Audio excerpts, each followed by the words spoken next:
You've felt this before. There's a point in life where you stop wanting to explain yourself. You stop trying to make people understand. You just step back, and it feels right. Maybe you've noticed it happening. Maybe you've started choosing quiet evenings over loud gatherings. Maybe you've realized that some conversations drain you more than they fill you. Maybe you've stopped answering every call, every text, every invitation. And people notice. They ask why you've changed. They say you're distant. They wonder if something's wrong. But here's the truth. Nothing's wrong. Something's actually very right. When you start seeing life more clearly, when you start understanding what truly matters, you also start seeing what doesn't. And that changes everything. You become more selective, not because you think you're better than anyone, but because you finally understand what you need. You start to see that most conversations go nowhere. Most arguments solve nothing. Most drama is just noise.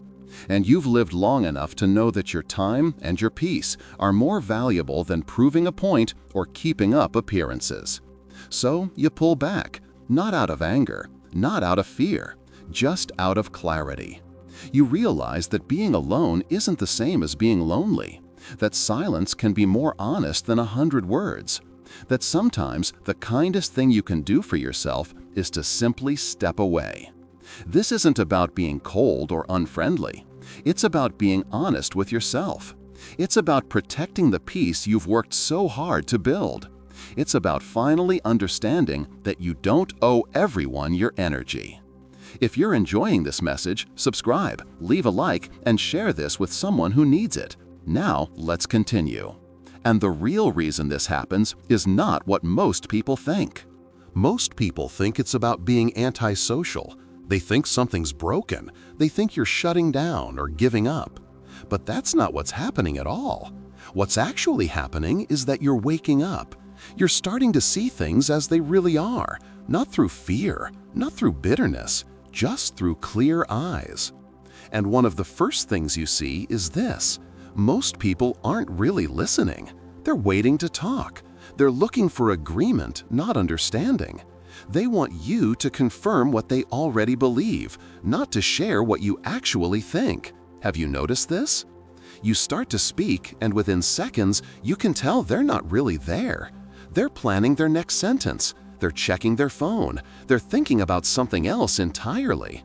And after a while, you stop trying. Because what's the point?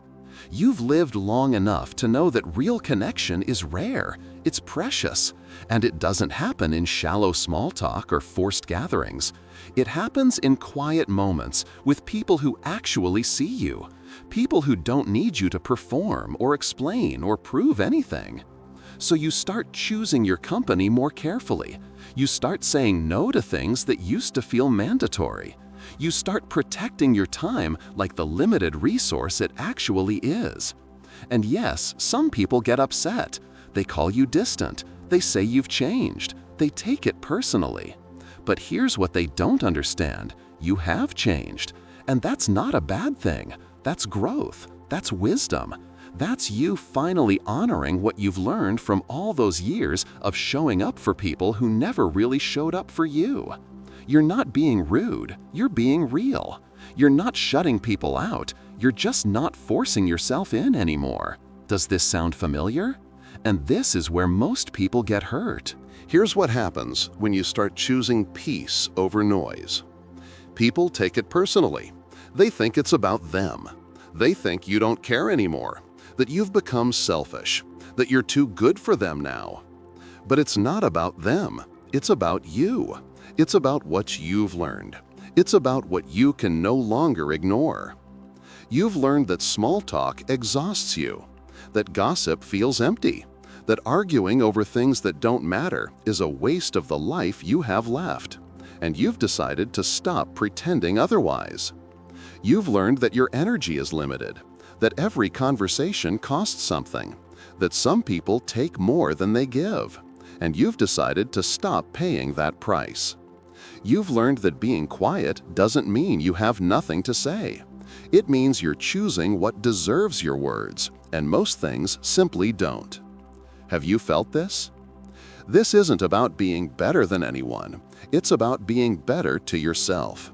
It's about finally understanding that you don't have to attend every argument you're invited to. You don't have to explain your choices to people who wouldn't understand them anyway. You don't have to keep proving that you're still the same person you were 10 years ago. Because you're not, and that's okay. You're someone who's seen enough to know what matters. Someone who's been hurt enough to know what to avoid. Someone who's lived long enough to know that silence is sometimes the most honest answer you can give.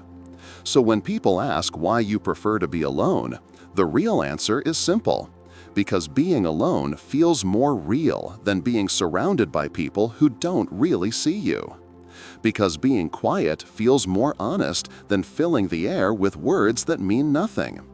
Because stepping back feels more respectful to yourself than constantly stepping forward into spaces that drain you.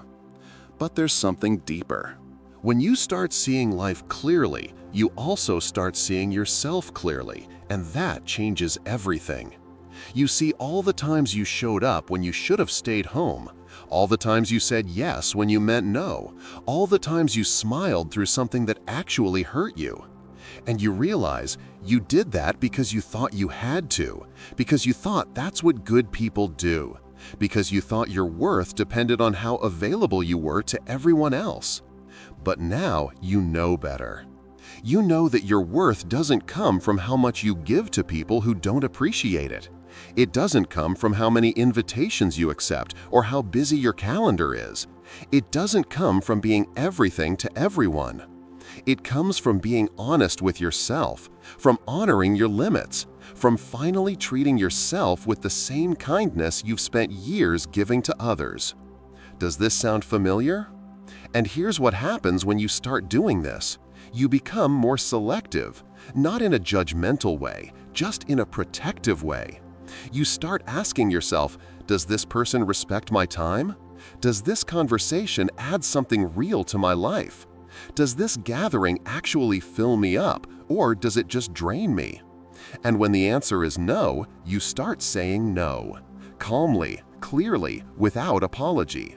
Because you've learned that saying no to what drains you is the same as saying yes to what sustains you. You've learned that protecting your peace isn't selfish, it's necessary.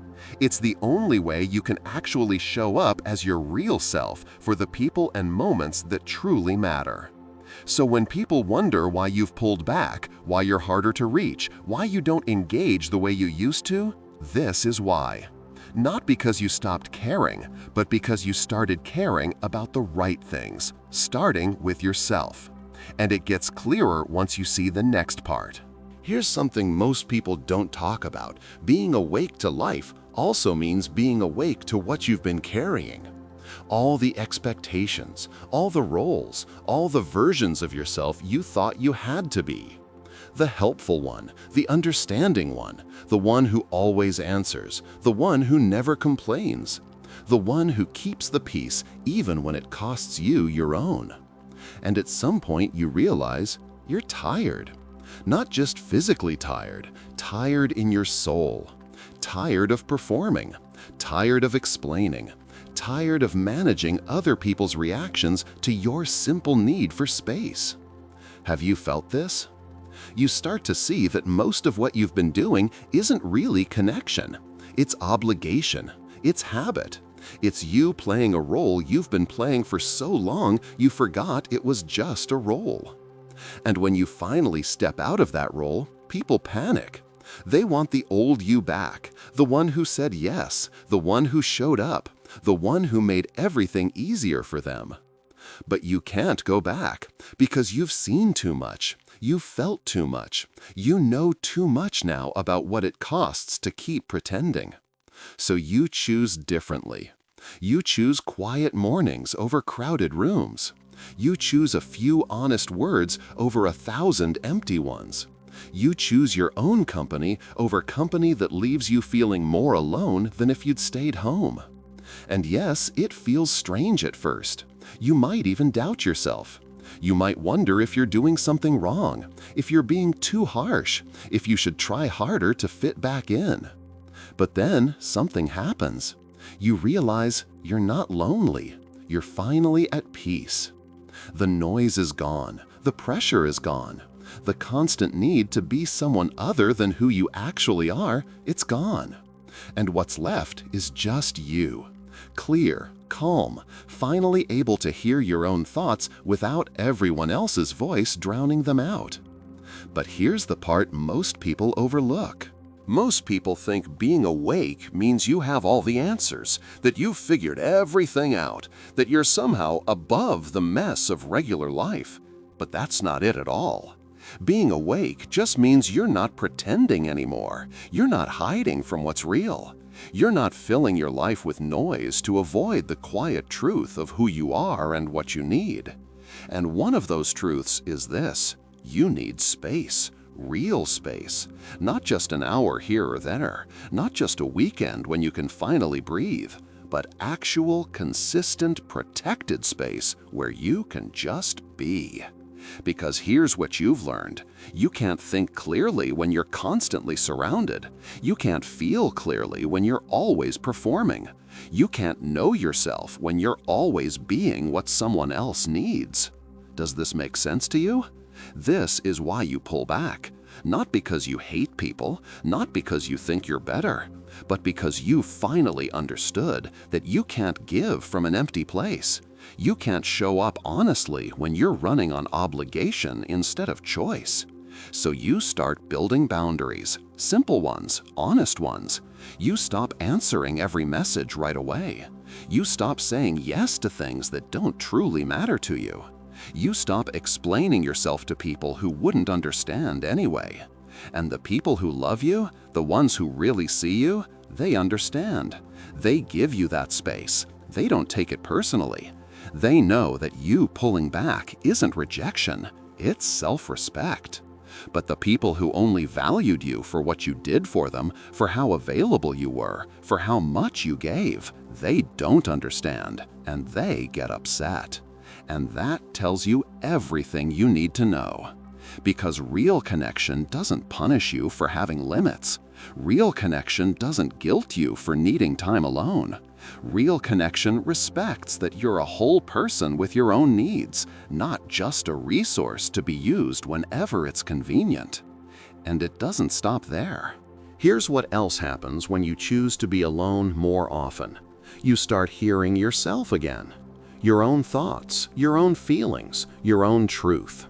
For years, maybe decades, you've been listening to everyone else. Their opinions, their advice, their version of who you should be and what you should want.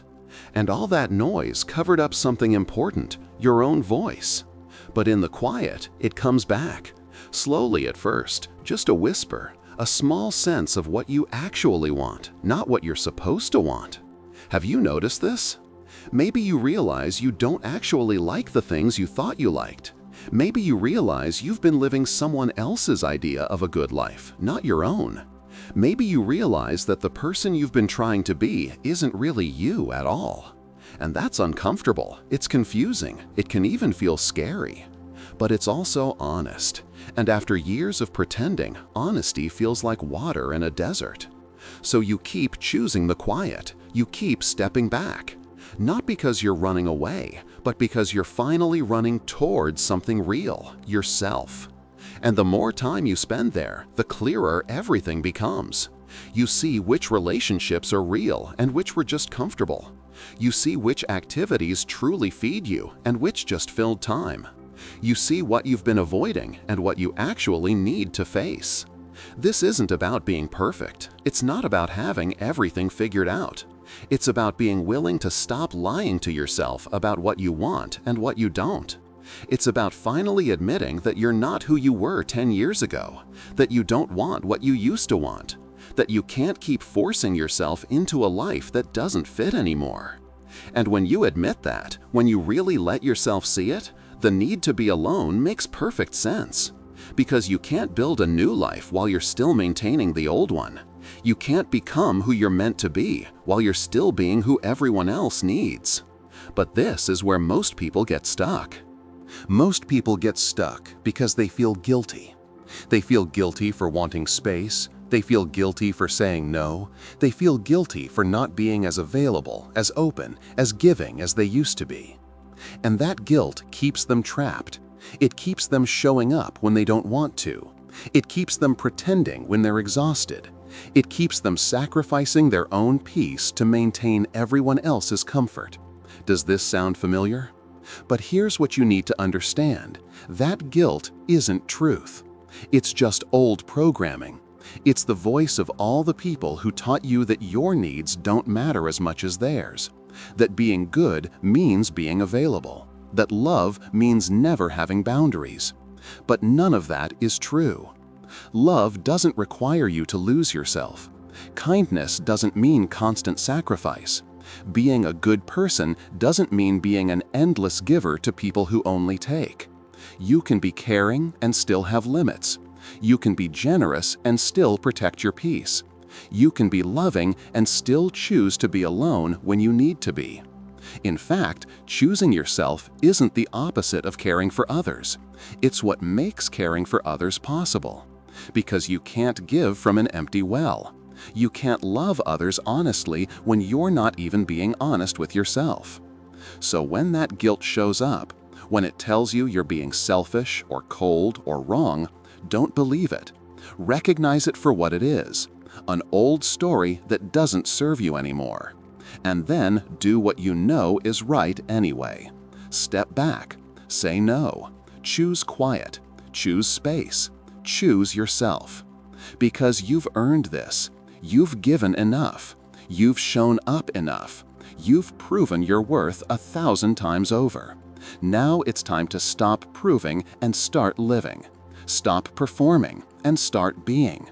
Stop filling your life with people and things that don't actually matter, and start making room for what does. And yes, some people will be upset. Some will judge you. Some will call you selfish. Let them. Because they don't have to live your life. You do. And this is where everything shifts. Here's what shifts when you finally commit to honoring your need for space. Everything gets simpler. The confusion clears, the pressure lifts, the constant worry about what everyone else thinks starts to fade. Because you're no longer trying to be everything to everyone. You're just being yourself, and that's so much easier. You stop wasting energy on relationships that don't feed you. You stop forcing conversations that go nowhere. You stop showing up to places where you feel more alone than if you'd stayed home. And in that space, something beautiful happens. You start to feel like yourself again. Not the version of yourself you've been performing for years. Not the one who says yes when they mean no. Not the one who smiles through discomfort just to keep the peace. The real you. The real you. The one who knows what they need. The one who isn't afraid to admit it. The one who's finally done pretending. Have you felt this? It's not that you become cold or closed off. You just become honest. You just become clear. You just stop wasting your precious time and energy on things that don't deserve it. And the people who truly matter, the ones who actually see you, they respect this. They understand. They don't punish you for having boundaries. They appreciate that you're finally being real with them. Because real connection can only happen between real people. And you can't be real when you're constantly performing. You can't be honest when you're afraid of being judged. You can't be yourself when you're always trying to be what someone else needs. So you choose alone time, not because you hate people, but because you love truth. You love peace. You love the feeling of finally being honest with yourself about what you need. And what you need is space, time, quiet, room to breathe and think and feel without someone else's agenda pressing in on you. This isn't running away. This is coming home. Home to yourself, to the life you actually want, to the person you've always been underneath all those years of trying to be someone else. And once you're there, once you're finally home in yourself, everything else falls into place.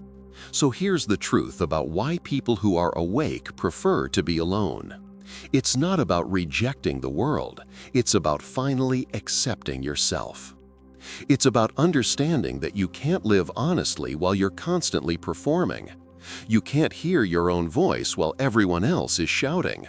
You can't find your own path while you're following someone else's map. Being alone gives you what you've been missing: yourself, your truth, your clarity, your peace. And yes, some people won't understand. They'll think you've changed in a bad way. They'll say you're not the person you used to be. And they're right. You're not. You're better. You're clearer. You're more honest. You're finally living according to what you know is true instead of what you've been told you should believe. This doesn't make you better than anyone. It just makes you honest with yourself. And that honesty requires space. It requires time away from the noise and the expectations and the constant pressure to be something you're not. So if you've been feeling this pull to step back, to be alone more, to choose quiet over noise, trust it. It's not weakness, it's wisdom. It's your soul telling you what it needs, and it needs space to breathe. You don't have to explain this to everyone. You don't have to justify your choices to people who wouldn't understand them anyway. You just have to honor what you know is true. And what's true is this: you've lived long enough to know what matters. You've given enough to know your limits. You've learned enough to know that being alone isn't lonely when you're finally at peace with who you are. So choose yourself. Choose quiet. Choose space. Not forever, not in every moment, but when you need it, without guilt, without apology. Because you deserve to live honestly. You deserve to feel at peace.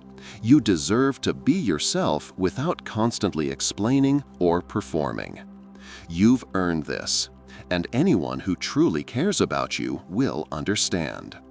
If this message helped you, subscribe so you don't miss the next reflection, leave a like, and share this with someone who needs to hear this today.